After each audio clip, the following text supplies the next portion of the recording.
sometimes when you're doing septic system stuff, you have to get a little weird and creative in order to get in the tank. Today we got a lot of bushes around the tank, so I'm gonna take you with me while we go ahead and remove those bushes.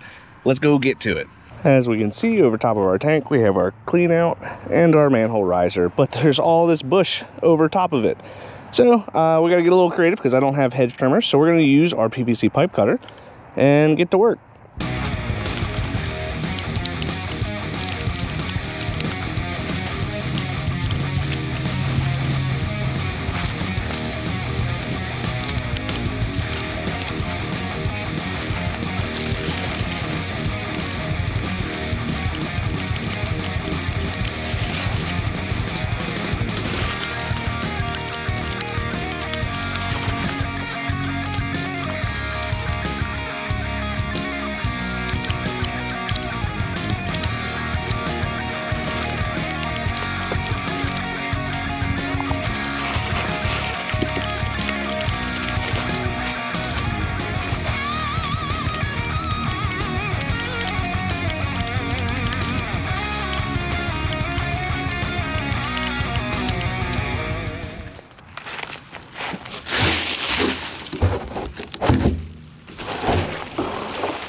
All right, and there's our tank.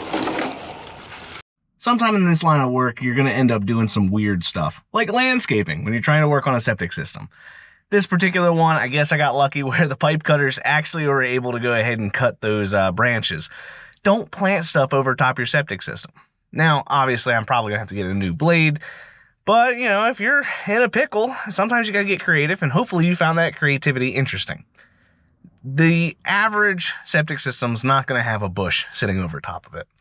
The problem that can come out of having a bush, a tree, or whatever over top your septic system is root intrusion. We've talked about root intrusion in the past.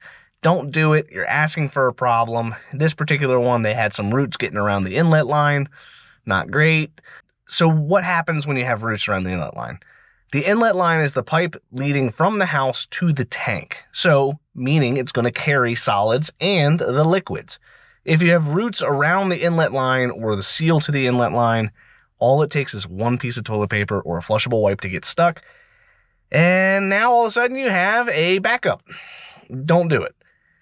The way that we got to fix this is you have to dig down to it, remove the roots, reseal it with hydraulic cement, call it a day. Homeowner might be able to do it. Anybody can do it. It's just important to make sure that you don't put trees or plants around your tank so that you don't have to worry about doing it. If you found this informative or interesting in any way, hit that like button, hit subscribe, and I'll talk to you all next time.